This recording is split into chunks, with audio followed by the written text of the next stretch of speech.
Good afternoon, everybody. Dr. Hirsch will be here shortly, but he had another commitment that will make him a little late to Grand Rounds. So I agreed to welcome everybody to Pediatric Grand Rounds. I have a piece of paper that Cherise, who behind the scenes is actually the person who makes Grand Rounds happen. Let's just make that clear.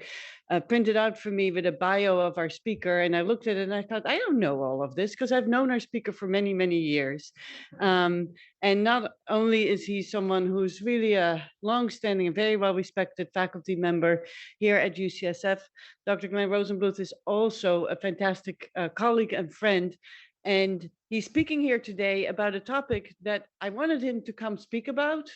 I hadn't had a chance to tell him that yet because I thought maybe a little later in the year when it doesn't feel so raw. January is always when everybody feels sleep deprived and terrible and all of that. But as a great colleague and friend, he actually was willing to do this on very short notice when we had an unexpected opening. So I'm really pleased that he's coming here today.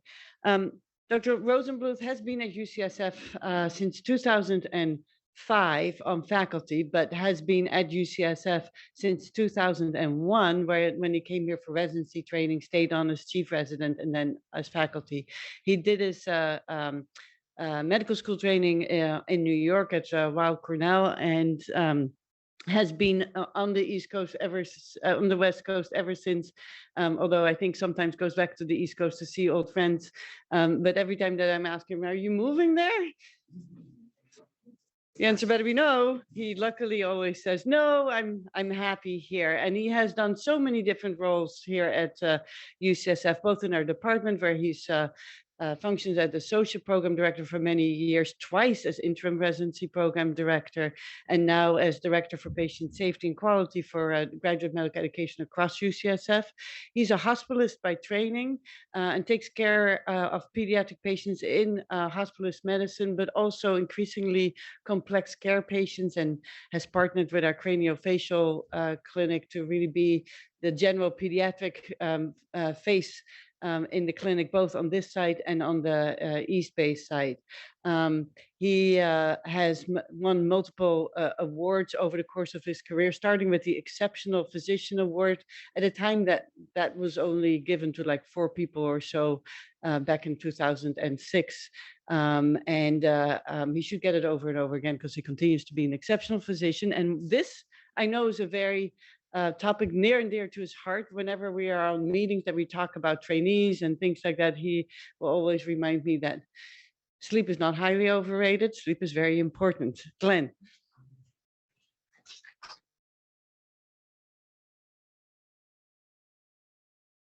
Thanks very much for that very kind introduction from another exceptional physician. So we're going to talk this morning about sleep, work hours, and physician performance. And hi to everyone out there in Zoom land. We appreciate you joining as well. But special welcome to those of you who are in person and are getting free lunch. No disclosures to report. Before I sort of show this, I'm curious if anyone recognizes this photo. It's an old photo. And I'll give you a clue. It's not from San Francisco. It's not from the General. So this photo actually made the rounds on social media about a decade ago. What happened was a patient, this was taken at a hospital in Mexico, and a patient who was waiting to be seen got very upset that the doctor was asleep at their desk and took this photo and posted it on social media to disrespect the doctor for having, being asleep on the job when the patient was waiting to be seen. And it kicked off this large social media campaign, not just in Mexico, but beyond, called Yo también me dormí, which is basically, I also fell asleep. And it was physicians all around the world posting photos of themselves or their colleagues asleep at work, drawing attention to the fact that yes, doctors are sleep deprived. Yes, it's a problem, but no need to make fun of us for it. So it was, I think, just an interesting way to start out highlighting that this is not a new problem, but it is a misunderstood problem. And I think there's a reality that we don't talk about it enough, and we get, I think, judged inappropriately for it. So what we're going to talk about today going to do a very, very short, like 2 or 3 slides on basic sleep physiology. Then we're going to talk about the impact of sleep deprivation on physician performance. I'm going to talk about contextual factors, and I'm actually going to bring race and racism into it. When I started doing grand rounds on various patient safety topics 15 years ago, 10 years ago, just was the start of grand rounds committees saying you have to include something on disparities of care. And I used to say with a talk like this, there's not something about disparities to talk about, but it turns out that there is. So we're going to talk about some interesting things in that. And we'll also talk about cognitive versus procedural skills and how they're impacted, as well as, so the first half is like why you should get sleep. And then the second half is more how to get sleep. And if there's any residents and fellows listening, which I hope they are, this talk also fulfills that checkbox on the ACGME survey that you received some education about fatigue mitigation. So if you pay attention to the talk, please answer you got this teaching.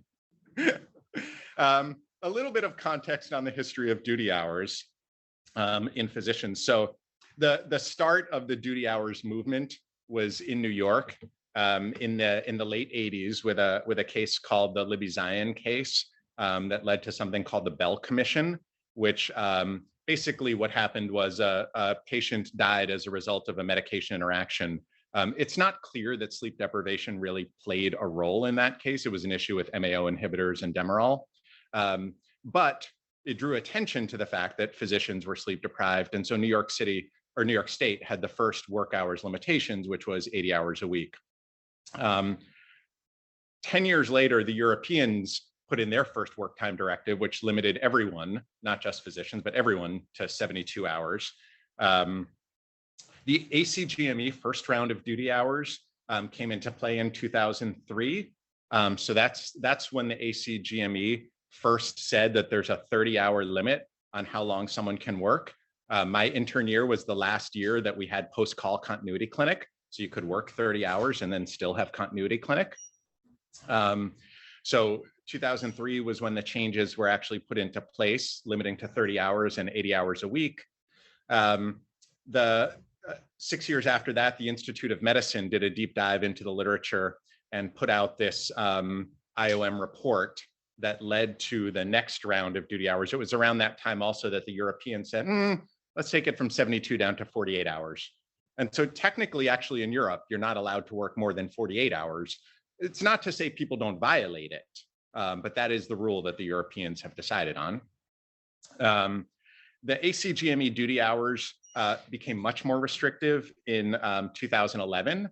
And that was, some of you may remember, a brief period of time where interns were limited to 16 hours and other doctors could work 24 plus 4 hours. And I'll talk about some of the data and why that happened. And then in 2017, they expanded so that everyone can work 24 plus 4 and a few other changes. And I'll talk about the progression of data that led to some of these changes. And I'm certainly happy to be interrupted along the way if people have questions. So just a brief review on sleep physiology, and it's entirely likely, highly likely that someone here or someone on Zoom knows more about this than I do. But just to remind us about basic, we're going to go through circadian rhythms and the sleep homeostat.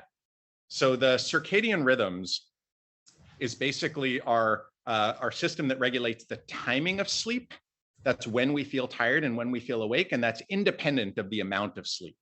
That's the day-night cycle that your body wakes at a certain time and then gets tired at the end of the day. Even if you're well rested, you still get tired at nighttime. You still feel cold at like 3 in the morning. And then you get this drive to wake up early in the morning that I'll show you that people experience on call as well. And then the sleep homeostat is like your drive to be asleep, that at some point every day your sleep drive reaches a max. So I'm going to try to show this visually, how these two processes interact. So first I'm going to show you the red curve, which is the sleep drive. So this is just how tired you are. And so what we're seeing up here is, like, if you wake up at 7 in the morning, over the course of the day, you get more and more tired. And eventually you go to sleep, in this example, around 11 p.m. And once you go to sleep, your sleep drive decreases and you go back to baseline because you've made up that sleep. Assuming you get a solid night's sleep, you go back to baseline. The next night, we're showing an example of somebody who works an extended duty shift and stays up well past 24 hours. And it's just making the point that the sleep drive increases, right? Even when you think you can't possibly be any more tired. And I don't have kids. I don't know what it's like to have a newborn baby in the house, but I'm told that that's like the point at which people say, I can't possibly be any more tired than I am now. And it turns out this line does keep going up. It just starts to level out. But it does keep increasing. And until you get sleep, that additional sleep pressure builds. So that's the sleep homeostat. Your body would like to be asleep. And then there's the circadian drive, which is the waking up versus going to sleep. And so that's the normal cycle, irregardless of whether you're well rested. At 7 in the morning, you have this drive that's starting to wake you up, and it keeps you up throughout the day. And then sometime around mid-afternoon, it flips, and your body starts saying, okay, well, at some point soon, I'm going to go to sleep. And this is pulling you down, pulling you into sleep, pulling you a little bit deeper, a little bit deeper. And then you sort of reach this bottom point around 3 or 4 in the morning, which those people who work night shifts know that feeling of like, it's 3 in the morning, I'm going to die. But if I can just make it to 5, if I can just make it over this hump until my wake drive starts kicking in, I'll be okay. Right. And this is also the point at which you're looking for the blanket warmer because your body is like in hibernation mode. So this is normal cycles that happen in all of our bodies, regardless of how much we go to sleep. So that's the sleep versus wake part, sort of cycling through. So these processes work together to regulate our sleepiness and our wakefulness. So that's mostly what I'm going to say about sleep, except to add in a concept called sleep inertia. So then the nature of inertia, bodies that are in motion want to stay in motion, bodies that are not in motion want to stay still. And that applies to sleep. Bodies that are asleep want to stay asleep. And where this becomes relevant is that when your pager goes off at that deepest part of sleep, your body isn't actually ready to make smart decisions, right? I have a very vivid memory of taking call when I was a resident, and I had the delivery pager at Kaiser. And the pager went off and it was like 3 in the morning. I had no idea what was happening. First, I slammed down the pager because I thought it was my alarm clock. I had no idea what was happening. And then I sort of finally something sort of clicked in. Okay, I have to run to a delivery. I still couldn't find my way to the delivery, but I got there eventually. And thankfully the baby did fine. But it's a reminder that it's not just like you wake up and you're awake, right? You do have this inertia that you have to overcome in order to be fully awake. And that comes into play with people who take night call, people who take home call. And I'll talk about that a little bit later, because there's data that if you don't want to completely wake yourself up in the middle of the night, like if you're on call, maybe you want to have your phone on night mode so you're not staring at that bright light to totally disrupt your sleep cycle. On the other hand, if you want to be coherent when you're answering a page, maybe you really want that bright light because you want to overcome that inertia and be as alert as possible when you're answering a clinical question in the middle of the night. So always balancing how awake do we want to be versus how much do we want to protect our sleep schedule. So that's all I'm going to say about the pure physiology of sleep, about the sort of neurobiology aspects. And I'm going to shift in now to talk really about the impact of sleep deprivation on our performance. And as I said, we're going to talk about contextual factors. I do want to let people know we're going to talk about how racism may actually be coming into play in some of these things. And then we're going to talk about the impact of sleep on cognitive and procedural skills. So I just like this quote about the scope of the problem. I always had this prior theory that when you look up all the old 60s research, how do you brainwash someone? You sleep deprive them. That's number 1, 2, and 3. Sleep deprive them, you feed them bad food, and you repeat things over and over again. It's kind of like that covers residency. Right? So if we were going to do a poll everywhere, which we're not, and so people with the chat don't feel obligated to put anything in the chat, but just think as we go through this, what your sleep is, what you're closest to. Are you a more than 8-hour person, an 8, a 6, a 4, how that varies. Because we're going to talk about the impact of sleep deprivation. And I'm going to frame it in a couple of different ways. The first is where you are in the cycle. So acute sleep deprivation, that's what happens when you stay up for an all-nighter, when you take call. That's like, I should have been asleep a few hours ago, but I'm well rested at baseline and I'm just pulling an all-nighter. Chronic sleep deprivation is, I've had an extended period of time without getting enough sleep. And so I'm always walking around a little bit sleep deprived. When I was in college, the psychology sleep professor sort of said, if you can lie down and fall asleep within 15 minutes any time of day, you're sleep deprived. There's other measures of it also, and we'll talk about other metrics, but most people who work full-time jobs, especially people who work in healthcare, have some measure of chronic sleep deprivation. And then there's acute on chronic, which is when you take call and you're already sleep deprived, right? So that person who's already only getting 5 or 6 hours sleep and then is taking 30-hour shifts or 28-hour shifts or 34-hour shifts if you're an ICU attending sometimes. And all of this has important impacts on our cognitive performance, on our memory, on our fine motor skills. I should have put up there's another thing, our agitation, our irritability, our emotional state in terms of thinking about how sleep deprivation affects professionalism. I'm not going to get into that, but I think we all know that many of us are a lot more snappy when we're sleep deprived, when we sort of have that irritability, and that comes into play in some important ways. So before I go any further, I just need to ask the question whether anyone here is an X-Men or any other kind of superhero. Okay, we have at least one. So these data may not apply to you. But for everyone else who's not an X-Men or a superhero, these data are human physiology data. And we doctors are, it turns out, doctors and nurses and therapists, and we have an interprofessional audience. We are human. So these data do apply to us on some level. But we don't want them to. We don't want them to. We wish they didn't. Right. You can close your eyes. No. Yeah, we are exceptional.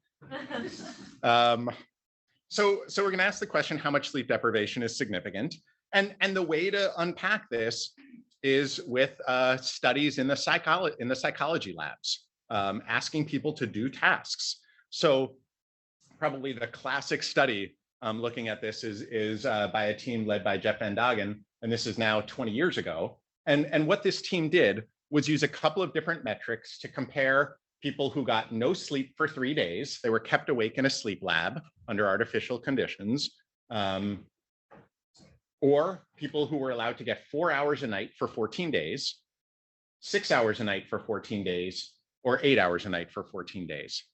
So the first thing I want to point out, and I'll unpack this a little bit, is that in all cases, there is a difference between the people who don't get sleep, and that difference shows up really early after just 1 day of sleep restriction. Even these squares here, the complete sleep deprived, they deviate really early in the course.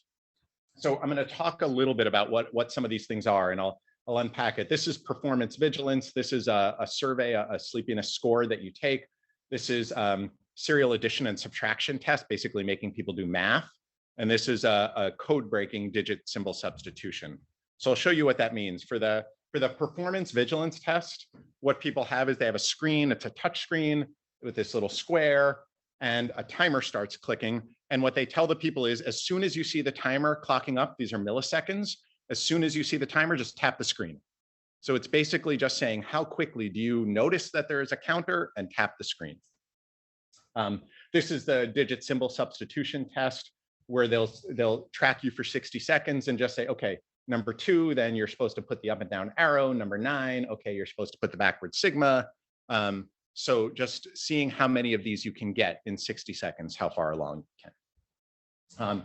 So just to give an example from the performance vigilance test, so again, that sort of millisecond counter, what we're looking at is in 1 day of staying awake, there's already lapses. So a lapse occurs when you go over the set time.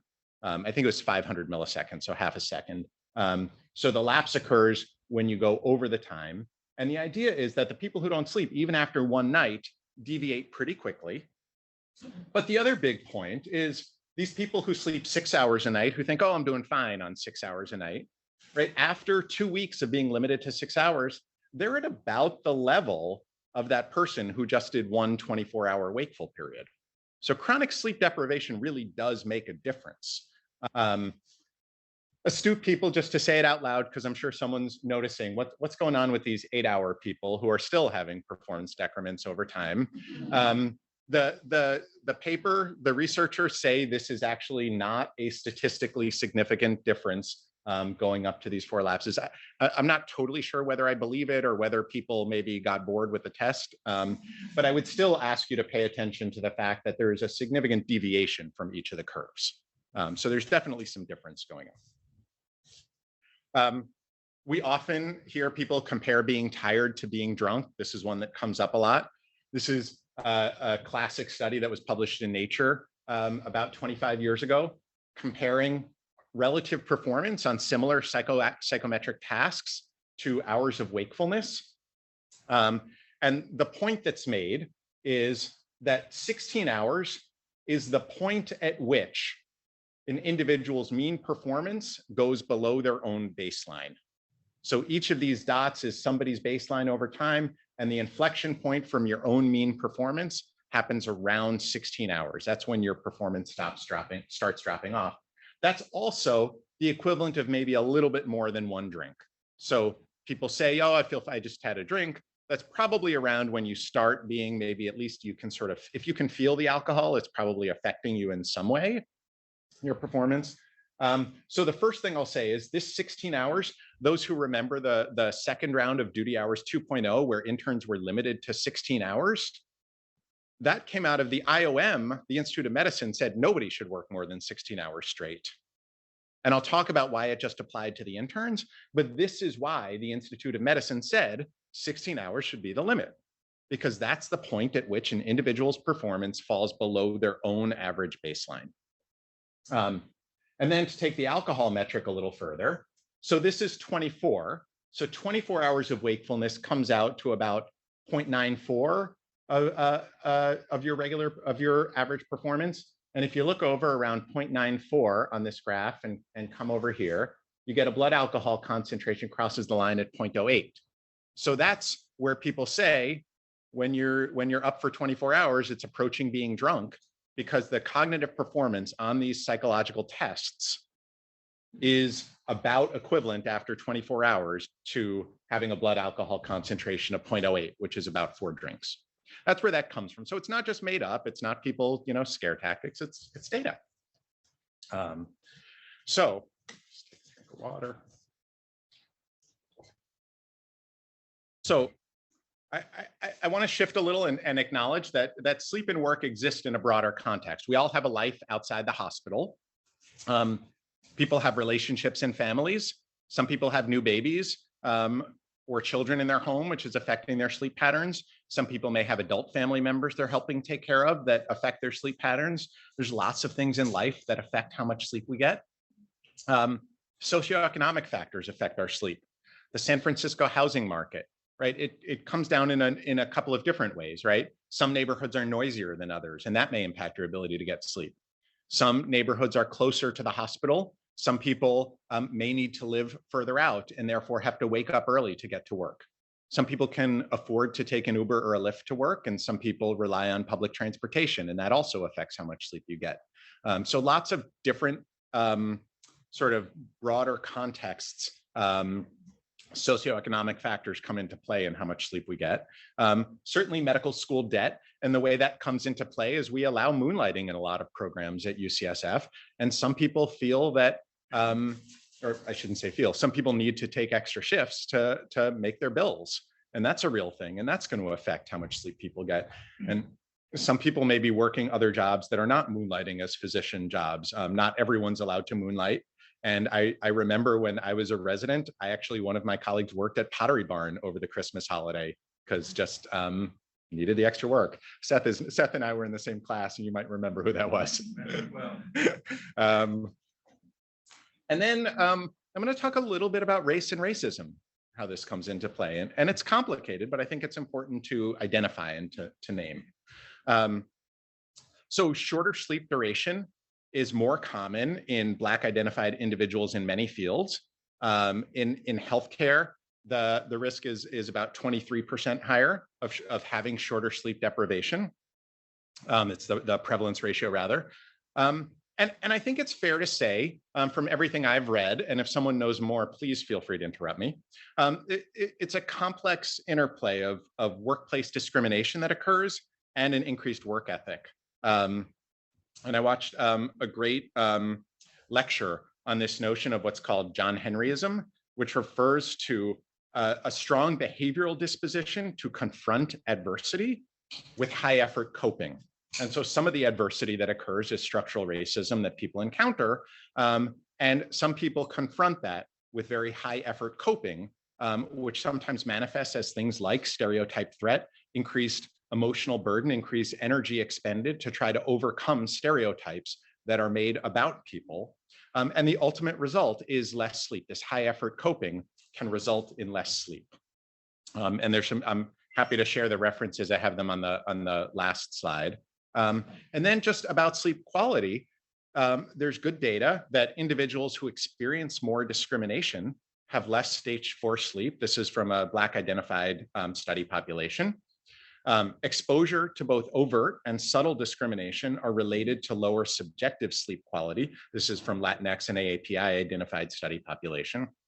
And then this notion of racism-related vigilance, or the anticipation of racism, leads to greater sleep difficulty in Black and Hispanic identifying adults. So people who are expecting to have to overcome it the next day may not be sleeping well at baseline. So there's not enough data out there about this, but I wanted to share a sample of the limited data that are. I think it's hard to know how to put this into context. So I'm going to put out some hypotheses. I don't know which is the right answer. I think it's possible that duty hours restrictions serve as guardrails against racism-induced sleep deprivation because they set some limits and allow people to be in a position to be able to get sleep. I think it's also possible that duty hours restrictions increase stress in some individuals and therefore worsen sleep.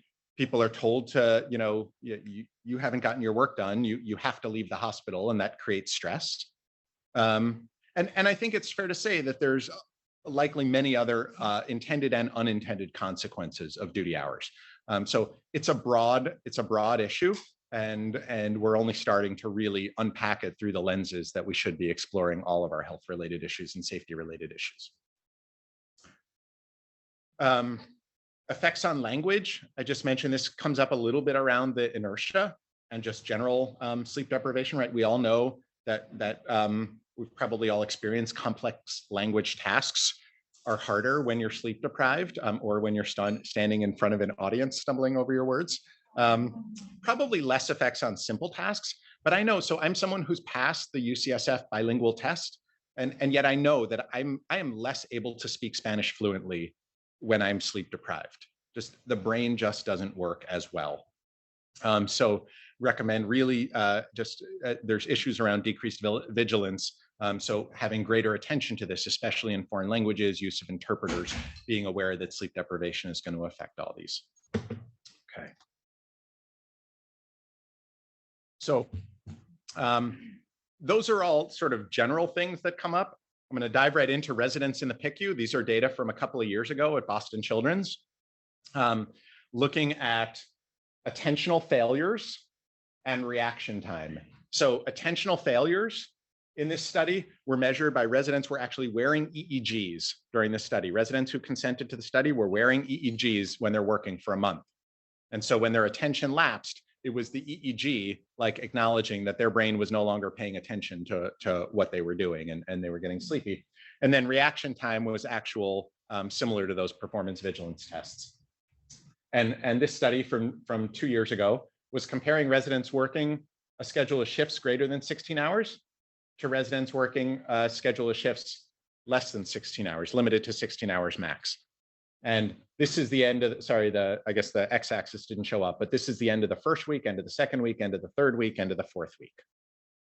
And so what we're looking at, even after a week, the curves have deviated. And if you look carefully, you can convince yourself that the curves do even sort of spread further apart. I think that's a harder case to make, but consistently over the rotation, the residents on a schedule of shifts greater than 16 hours had increased attentional failures on rounds and throughout the day, and decreased reaction times. So just ongoing data that sleep deprivation and shift work really does matter. The problem is we actually don't know when we're sleepy or when we're drunk. And this is one of my favorite studies. This was done down at Stanford with anesthesia residents. And they had what was called a sleep latency test. So a sleep latency test, they put the EEG on your head, they put you in a dark room and say, sit there, don't fall asleep. You can lie down, but don't fall asleep. And the measures of this, they asked people at the end of the hour, did you fall? So they measure them with the EEG, whether they fell asleep, and then they ask them, did you fall asleep? Right. So they come out of the dark room. Think in your head what you think the answers might be. Residents were wrong 76% of the time when they reported having stayed awake. Right. So you came out of the room, someone said, did you fall asleep? And you said, no, I was awake the whole time. The EEG shows differently. So we're not good at regulating ourselves. And I guess what I want to say, and I should have said this earlier before I get too deep into the data, that like the psychometric performance data, like that is human data. And I want to acknowledge there is variation in humans, right? There are humans, one who comes to mind, I think, is Andy Josephson, who just don't need that much sleep. Andy Josephson might actually be an X-Men, but you know, in this room and on this Zoom, there are probably people who feel fine on 6 hours sleep and say, you know, I'm great. And then there are people who say, you know, I actually need 9 hours sleep to feel really well rested. And what I'd ask as you think about this is to remember that we are in a field where we're taking care of people's children, right? So the analogy that I use is, imagine you're about to fly to Hawaii on your well-deserved vacation. And the pilot says, I'm fine. Yes, I've been up for 24 hours, but I'm one of those people who doesn't need that much sleep. I'm really fine. How do you feel getting on the flight with the pilot who you know has been flying for 24 hours without a break? And now you're entrusting your life to that person. So I just put that framework out there to think as we go through some more of the data. So the study that kicked off a lot of the duty hour restrictions and attention was a study out of Boston that Chris Landrigan did, looking at medicine interns with Q3 call, max of 34. So this was the old guidelines. This is 2004 when it was published. So the study was done around 2000. So 77 hours a week with a Q3 call and max length of 34 hours was not unusual at the time. Q4 was more common, but the 34-hour shifts were still common and 80 hours a week, compared to medicine interns working a shift schedule that maxed out at 16 hours and therefore 63 hours per week in the hospital. There was no change to the R2 or supervisor schedule. This was just the interns, but there were some process improvements because the schedule changed. And what they found in this study was that serious medical errors made by interns fell substantially from 136 from 136 per 1,000 patient days to 100 errors per 1,000 patient days. So a pretty substantial and statistically significant drop in errors. There was a smaller but not statistically significant sort of documented in this preventable adverse events. So those are harms. So the first column is errors. Not every error causes harm. And then I think what's interesting when we think about how our brains work is the sort of biggest interval change was in diagnostic errors, right? We just don't think as clearly when we're sleep deprived. What I'll say is, so again, this study was done in interns only, and that's why that first round of duty hours interventions in 2009 said only interns are limited to 16 hours. That was the compromise. They said, well, we don't have data on seniors, so we have data on interns, so we'll limit the interns to 16 hours. That's the reason for that difference. Surgical tasks also are impacted. So this is a surgical group in the sim lab looking at a control group, well rested at baseline, to a group that was on call, therefore had their routine interruptions, to a group that was kept awake in the sleep lab, not allowed to get sleep. And what you see is the number of errors in the surgical task. It's like a laparoscopy task increase. And the time to complete the task is below the average, for those in the control group in both hands is about average. The on-call group in this sample comes out in the average, and the no sleep group comes out with the highest time taken and the highest number of errors in the tasks. There's also data on attending surgeons. This is one of the only studies on medical errors in faculty where careful looks were taken, comparing attending surgeons. This is at the Brigham. Attending surgeons operating the day after having operated at least part of the night prior. So they were up doing something at least overnight, and then they had an operation, and they served as their own controls. So it was comparing their complication rate to them performing the equivalent operation on a different day. And overall, no difference, but the difference did show up if you looked only at the people who had less than 6 hours opportunity to sleep. And to be fair, to be honest about the data, they didn't actually track whether the people slept. It was just about whether they had an opportunity to sleep. But again, if you didn't have at least 6 hours to sleep, then your complication rate was higher. It's attendings, we are not immune to sleep deprivation. There is also data that we hurt ourselves. So interns working greater than 24 hours, these are survey data with thousands of interns and residents. Higher odds of car accidents, driving home from work, higher rates of near miss car accidents reported on surveys, needle stick injuries. Needle stick injuries are more common at night than they are during the day. But all of these outcomes are more common among people who are working shifts more than 24 hours. So I hope none of these things have happened to any of you. I was talking to a colleague. Some of you know, I think he'll be fine with me sharing this. Some of you know Bob Piazzu. I was talking to him recently, and he shared that he had his first major car accident. He's fine, but he had his first major car accident driving home from a post-call shift. It happens, and when we look at the numbers, it is a relatively common thing. I think our numbers probably feel lower because so many of our residents live within walking distance or within shuttle distance or public transportation. If you compare us to a program like, say, Phoenix Children's or Denver Children's, where people are driving to work more often, I suspect the numbers would be higher, and we would be talking about it more. So, are you convinced that we have a problem? Maybe. I see some nodding in the room. I suspect there are still some skeptics. And again, I come back to what if it were your loved one? So think about this one for a minute, that we're also not going to do over a poll everywhere, but I can tell you what the results have been in the past. A resident is assigned to do a lumbar puncture on your child or your loved one. They seem fine, but it's 5:30 and you know that they're towards the end of a 24-hour shift and you don't see a supervisor around. So I can tell you, I won't put people on the spot here, but I can tell you that B and C are usually the answers that get far and away the most responses. I wouldn't say or do anything, and I would be uncomfortable, right? Because people don't feel comfortable speaking up. I was just on a call with the Fix Collaborative, and the parents talked about like not wanting to be rude, like wanting to advocate, but not wanting to be assertive and be rude.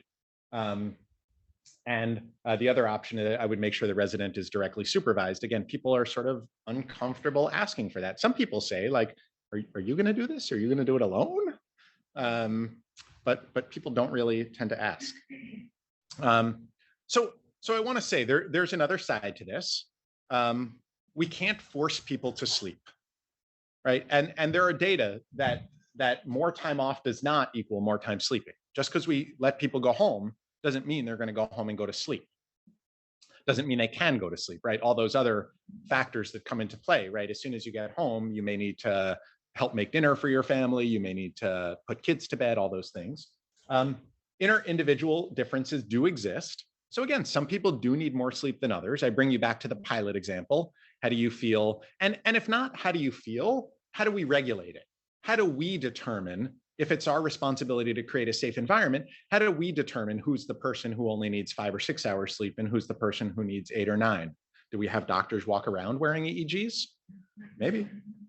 And duty hour restrictions alone don't necessarily predict fewer errors. And that's where I want to talk briefly about the first trial, which is the flexibility in resident hours and surgical trainees. This was basically a national cluster randomized trial looking at surgery residents working under duty hours, limiting interns to 16 hours, those ACGME second round, to surgery residents that were allowed to work shifts of any length with no limits on break, as long as they stayed under 80 hours a week.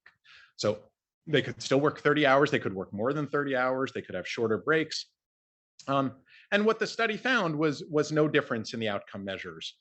The outcome measures they looked at were 30-day postoperative death or serious complications, other post-op complications, and then I'll talk in a minute about the resident perceptions and satisfactions.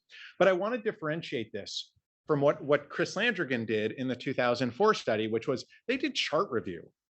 They actually looked and said, did you order the wrong dose of vancomycin? Did you forget to order the creatinine in the patient who's on vancomycin? Did you order the chest x-ray on the wrong patient? None of those things are likely to cause 30-day postoperative death or serious complications. None of them are likely to show up. So I think a lot of the mismatch between the data that says duty hours are important for medical errors and the data that says, not totally clear how important duty hours are, comes in methodology. So whether you think it matters that someone got an extra round of phlebotomy or their creatinine bumped from 0.5 to 0.7 for a few days, or whether you say, that's the kind of thing we can sweep under the rug because it's not going to come out in large data sets. But bottom line is that with these large metrics in the surgical trial, there wasn't a difference. They looked at a lot of resident level outcomes, and this is just one snapshot looking at resident perception of negative impact of duty hours on patient safety, continuity of care, operative skills acquired, operative volume, and all of these measures, they felt greater negative outcome with the limited duty hours. So basically, they preferred longer hours. The surgical residents basically felt like longer hours were better for all of these outcomes. On the flip side, they felt that longer hours were worse for many of these outcomes: case preparation away from the hospital, participation in research, professionalism, time with family and friends, time for extracurricular activities. So there is a downside, right? We have to acknowledge that it's not all about, people say, I need to be in the hospital. I need to be there. There are two sides. And this group has put out a couple of more papers looking at their different data. And then there's a similar study in internal medicine residents, and I'm not going to go through in as much detail. But basically, again, comparing medicine residents and finding no difference in the clinical outcome measures using large Medicare data sets. Again, this is large data sets, 30-day mortality, some additional safety metrics. In this case, the interns in the flex group, the longer hours, were less satisfied with their education. Interestingly, the program directors in the flex group were more satisfied with the educational outcomes. And I think in talking to people that some of that is around that when people work long hours, we could keep them here for conferences, right? Everyone was present for noon conference because even if you worked call, you still stayed for noon conference. There was no person doing a week of nights that misses all the education. Again, most of us were falling asleep in noon conference after working a 24 or 30-hour shift. So let's not pretend. But the program directors, I think, felt at least that education was a little easier to schedule. And then self-reported errors. This is just from a couple of years ago out of Stanford, looking at attendings. This is mostly attendings with some residents. Greater sleep impairment associated with increased odds of self-reported clinically significant medical errors. This is asking people, did you make an error? And the more sleep deprived you are, the more sleep impairment you have, the greater odds you were of reporting that you were involved in a clinically significant medical error. So what does all this mean? As I wind down the why we should sleep. We don't perform as well when we don't sleep. Our patients probably experience more errors. The impact varies by methodology, whether you do detailed chart review, direct chart review versus large data sets. But also that duty hour restriction alone are not the answer unless we get tougher. So what's keeping us from getting tougher? I don't know. Truck drivers are only allowed to work 14 consecutive hours.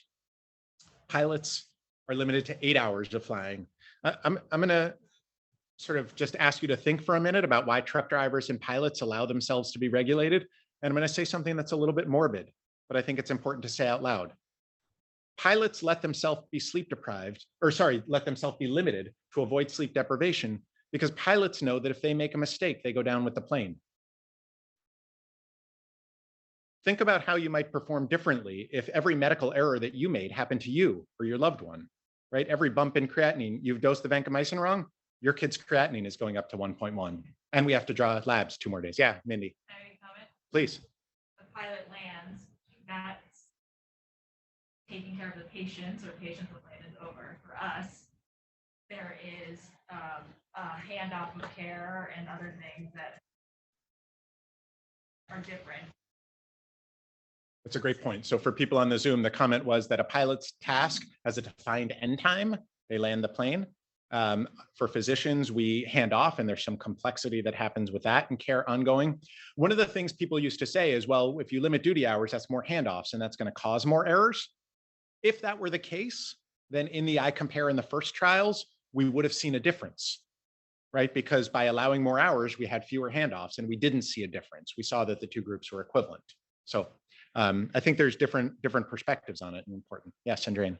Yeah, so I have 2 comments on this. One is I don't actually doubt that we should limit the number of hours that we work in a row, for sure. I do actually think the analogy with truck drivers and pilots is very flawed, because pilots and truck driver particularly, you just sit there and stare on a dark road if it's night, right? And it's much easier to fall asleep than, I have never fallen asleep at the bedside of a patient who's desaturating. I can guarantee you. No matter how tired I am. And I'm from a generation when I started as an attending, you would do a week of service, not go home post call, and take call Monday, Wednesday, and Saturday, or Tuesday, Thursday, Sunday, and you never thought anything of it. And I'm glad we don't do that anymore. But the other point that I want to make that I think is really overlooked in all of this, as we're actually really looking for solutions, I think duty hour restrictions, as long as there's some flexibility to deal with the unpredicted in medicine, I think are important. But even when we have all the duty restrictions in the world, at 3 a.m., your body tells you that you want to sleep. And at 3 p.m., my body tells me that it wants to be awake. Yeah. So unless we're really going to do night shifts, which is very, very disruptive to your home life, we will always have to deal with being tired at times that we need to work. And I don't know how we solve that issue. It's true. We can't overcome those circadian rhythms. So Sandrine's making the point that in the middle of the night, somebody has to work the nights, and we can't overcome that. Somebody has to be awake. What the sleep data would say, and what the IOM said, was they said initially that people should be limited to 3, maybe 4 nights in a row. The reason being that we don't get as much sleep during the day, and we don't get as much sleep, and we have the circadian rhythm pulling us to sleep. So we have factors that we're trying to overcome. They do recommend taking a pre-shift nap, which I don't know that that's practical for many people. But it is counterintuitive, because people say, well, it's only on the 3rd night of my week of nights that I actually make the switch and I can actually get sleep. But the performance data would say you should probably max out at 3 nights in a row, because you're not getting as much sleep during the day as you would if you were working days. And we know that because our night shifts are much longer than our day shifts. And we've done that to protect quality of life. So there are ways to do it that involve bringing in more bodies, right? And not just reshuffling the deck chairs, but really saying, if we're going to provide this care and let people sleep, we need more people. I'm going to spend the last 10 minutes just getting into a couple of solutions. So acknowledging that it may be different when you're an attending, but none of this changes human physiology. So I want to just talk a little bit about some interventions which can reduce or mitigate the impact of sleep deprivation. So this is something that's really been screwed up by COVID, right? Optimizing your sleep environment and using your bedroom primarily for sleep. I think a lot of people do Zoom meetings in their room, right? In their bedroom. Their desk may be there, especially if you live with many other people. There may not be a quiet place, and your bedroom may have shifted over the last few years. Some people may actually be using it full-time for school. A lot of college students came home and were doing college from their bedroom, right? Not from a separate office. But the goal is to use it primarily for sleep or adult activities. Treat sleep disorders if you have them. Minimize alcohol use, because alcohol, though it makes you more sleepy, it's less restorative sleep. Exercise helps regulate sleep. Sleeping before and after call. So again, taking that they call it a strategic nap before coming in for your night shift. If you can sleep for a little bit, it really is helpful. And then enlisting your family, using technology, using that do not disturb function on your phone and only allowing specific breakthroughs. Minimizing smartphone use at night. So using night mode and blue light filters, but also being aware if you're taking call at night from home, if you're a fellow that might get woken up with a patient call, maybe you don't want to use night mode because you want that bright light to help wake you up when you have to answer that call. You want to turn on the lamp. You want that bright light shining in your face to overcome that sleep inertia. Some cues to inadequate sleep: falling asleep in conferences or on rounds. So that was that attention lapses in the Boston study. Feeling irritable. I know I'm irritable when I'm sleepless. Everyone sleeps a little late on the weekends and catches up on sleep on vacation. But if we're really well rested, then we often don't need that. Nobody's really well rested is the problem. And then apathy, feeling like you really don't care. Some of you know the book House of God by Samuel Shem. This is a satire about medicine that's hard to read. But this upstairs, I had just finished working Jimmy over, putting in lines and tubes and starting to treat his untreatable diseases when Mrs. Reisenstein arrested. And I was surprised to hear myself cursing under my breath as I resuscitated her. I wish she would just die. I wish she would die so I could just go to sleep. And I was shocked when I realized I just wished a human being could be dead so I could go to sleep. Obviously, we hope that isn't happening, but people are much less compassionate, much less empathetic when they're sleep deprived. They're just trying to get through the task. Things that don't keep you awake: turning on the radio, chewing gum, promising yourself a reward for staying awake. Turns out that doesn't work. So how do we deal with fatigue in real time? So strategic napping. So the idea of strategic napping is to take advantage of these circadian rhythms, right? You're not going to get a good nap between 9 and 11 in the morning when your circadian drive is coming up. And that's why it's so hard to get good sleep if you're working a week of nights, because when you get home, your body is trying to keep you awake until mid-afternoon when your circadian rhythm says it wants to put you back to sleep. But any sleep you can get is better than nothing. Caffeine is good, but it's analogous to using acetaminophen for fever, right? You can keep yourself awake, but that doesn't replace your sleep debt. Just to give a sense of how much caffeine is in common things, Starbucks is the strongest. It's true. This is the one that always gets me. A Starbucks decaf has about a third of the caffeine as an equivalent amount of Diet Coke, right? So I actually do sometimes use decaf as like a little methadone effect to just fight off the caffeine withdrawal, or I can just like get over the hump. And we do say, if you're going to have to drive home, like have a little bit of coffee. It's important to get home safely. Rates per 1,000 commutes, like one working extended duty hour shifts, 1 accident per 1,000 commutes. Over a 3-year residency, if you drive to work, you have more than 1,000 commutes. You are likely to have an accident. You're too tired to drive if you can't focus on the road, if you can't keep your eyes open, if you're nodding, yawning, if you're not remembering driving, if you're pausing at the stoplight. People do this, right? I think many people in this room, I'm seeing some heads nod, right? People have done this. If you're looking for your keys and they're in your hand. Yeah, if you're looking for your keys and they're in your hand. So for the residents and fellows, reminding you, we have taxi vouchers at all our sites. Here at Mission Bay, you pick them up by the emergency department. At Parnassus at Security Services. If you're coming from ZSFG, there's the Yo Taxi SF mobile app that you register for with your UCSF email address, and it geolocates so you can get a ride from the general to home. If you're having issues with any of these systems, you can let me know through my role in the GME office. Darren Fiore has a role as the UCSF site director for GME. Esther Chen is the ZSFG contact. We can fix these things for you. And if you must drive, please try to take a nap or drink a little coffee before you get home. And if you feel sleepy while driving, please pull off the road and find a safe place to take a nap. I'm going to stop there. I'm happy to take questions if anyone is still awake.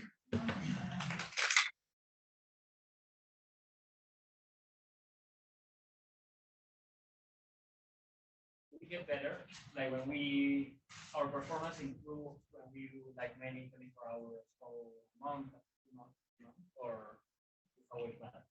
So the question was, do we get better as we learn to be more sleep deprived? I think the data would show that we're better at coping and compensating. We still need the same amount of sleep. I think some things are easier because you know how to do them. So for example, if I'm seeing a patient with croup, I know the illness script for croup. I know what I'm going to do. I'm not really thinking through how do I approach upper airway obstruction? What's the mechanism? What or steroid? Like I just sort of know what to do, so I don't have to expend that cognitive energy. But for new tasks and for the general awake sleepiness, there's not good data that we can overcome our internal rhythms. Yeah, Meg. I certainly think that, that there's some very concerning data there, and I wonder if you could remind us when they changed the work hours.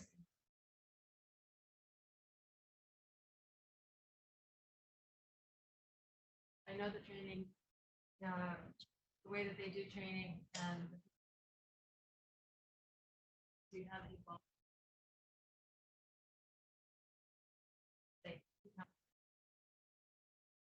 That question for the Netherlands.